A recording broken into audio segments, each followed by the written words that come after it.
এই মুহূর্তে রাজধানীতে আছেন রিপোর্টার MS আরেফিন, চট্টগ্রামে আছেন ফেরদৌস লিপি, খুলনায় আব্দুল্লাহ আল মামুন রুবেল, দিনাজপুরে আছেন গোলাম নবী দুলাল। সরাসরি প্রথমে যাচ্ছে আরেফিনের কাছে। আরেফিন,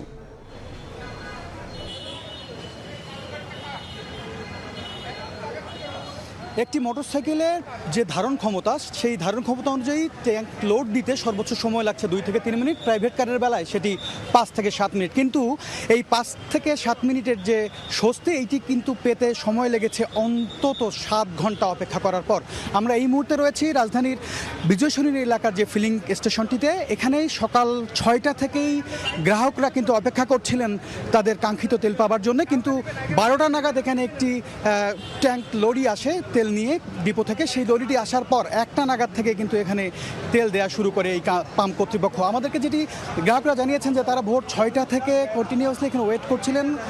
পাম্প কর্তৃপক্ষ থেকে আশ্বস্ত করা হচ্ছিল যে 12টার পরে তেল দেওয়া শুরু করা হবে, সেই অনুযায়ী কিন্তু তারা 1টা নাগাদ তেল পাচ্ছেন। আমাদেরকে গ্রাহকরা বলছেন যে সরকারের পক্ষ থেকে বারবার বলার পরেও, নিশ্চয়তা দেবার পরেও যে পর্যাপ্ত সরবরাহ রয়েছে তেলের, এরপরেও পাম্পগুলো বন্ধ হবার কারণ আসলে তারা খুঁজে পাচ্ছেন না। যদিও বিপরীতে আমাদেরকে পাম্প কর্তৃপক্ষ বলছে যে ডিপো থেকে বরাদ্দ অনুযায়ী যে পরিমাণ তেল তারা পাবার কথা, সেই বরাদ্দের কারণেই কিন্তু সময় আসলে বেশি লাগছে বলেই তারা আমাদেরকে জানাচ্ছেন। তারা বলছেন যে নির্দিষ্ট পরিমাণ এই পাম্পটিতে তেলের প্রতিদিন প্রয়োজন হয় প্রায় 4 গাড়ি, অর্থাৎ প্রতি গাড়িতে কিন্তু 13,000 লিটারের বেশি অকটেন বা পেট্রোল থাকে। সে অনুযায়ী 54,000 লিটারের চাহিদা রয়েছে এই পাম্পটিতে। সে অনুযায়ী তারা কিন্তু পাচ্ছেন 2 থেকে 3 গাড়ি পেট্রোল, যে কারণেই কিন্তু এই সময়টা লাগছে। আসলে নির্দিষ্ট সময়ের মতো কিন্তু তারা তেলটা সরবরাহ করতে পারছেন না। তো যদিও এরই মধ্যে সরকারের পক্ষ থেকে কিন্তু ডিপো থেকে পাম্প পর্যন্ত তেল সরবরাহ উত্তোলনের যে নিরাপত্তা, যে তাগিদ, সেইটার জন্য কিন্তু ইতিমধ্যেই ট্যাগ অফিসার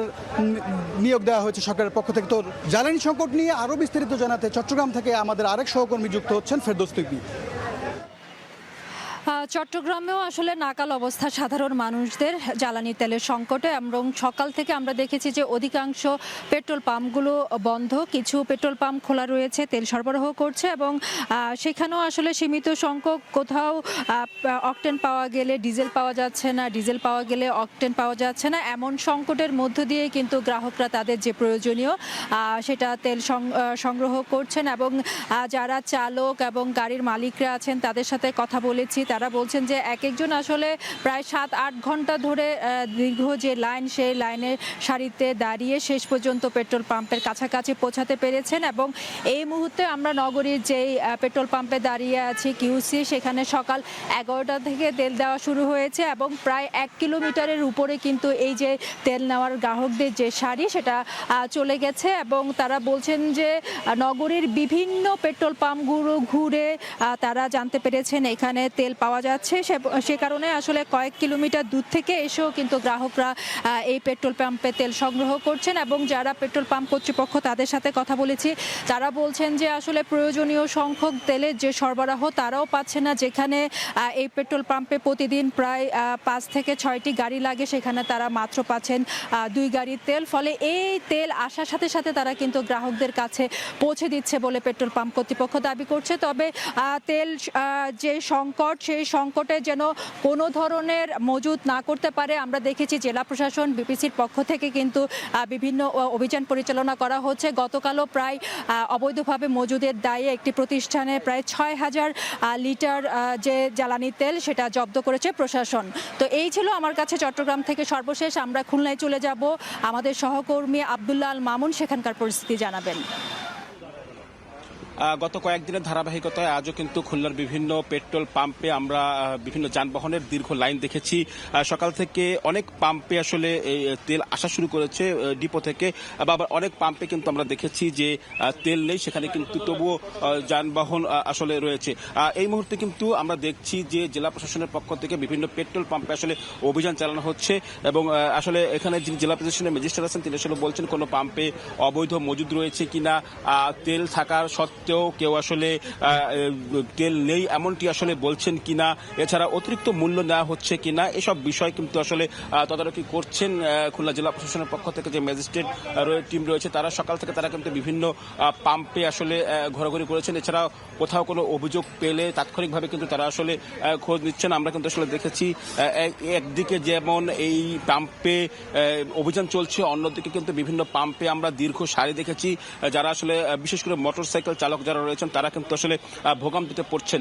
এই মুহূর্তে কিন্তু জেলা প্রশাসকের যিনি ম্যাজিস্ট্রেট তিনি কিন্তু এই পাম্পে আসলে কতটুকু তেল ক্রয় করা হয়েছে বা ডিপো থেকে কতটুকু তেল আনা হয়েছে এবং তার প্রেক্ষিতে কতটুকু তেল তাদের মজুদ হয়েছে, কতটুকু বিক্রি হয়েছে সেগুলো কিন্তু আসলে যাচাই বাছাই করছেন এবং কোথাও কোনো অনিয়ম পেলে বা অভিযোগ পেলে তাৎক্ষণিকভাবে তার কিন্তু আসলে তার বিরুদ্ধে আসলে ব্যবস্থা নেওয়ার কথা আসলে বলছেন।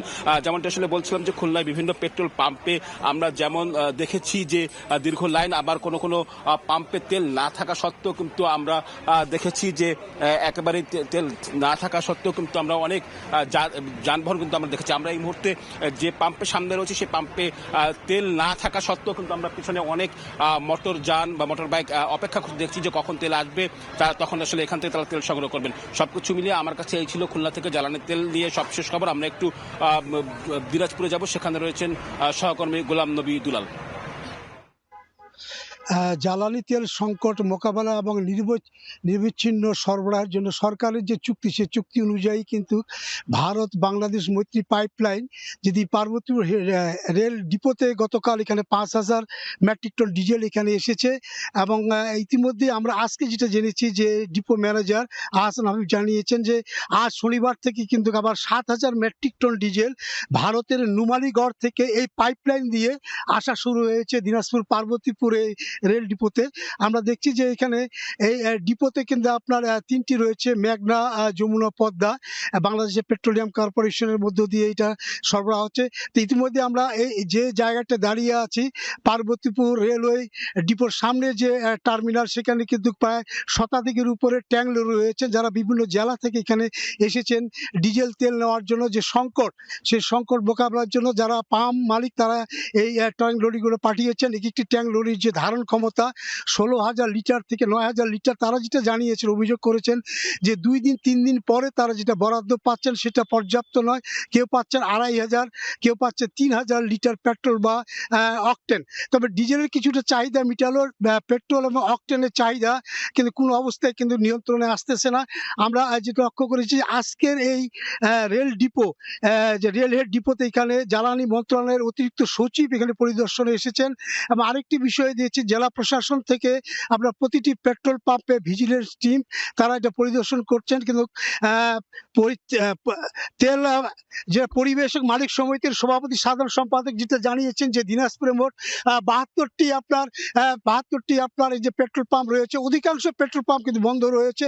যারা বরাদ্দ পাচ্ছেন তারা কিন্তু যখন তারা তেল দেওয়া শুরু করছেন সেখানে দেখেছি শত শত আপনার মোটরসাইকেল, ছোটখাটো যানবাহন তারা লাইনে দাঁড়িয়ে যাচ্ছেন এবং এই সংকট কোন অবস্থায় কিন্তু নিয়ন্ত্রণে আসতেছে না।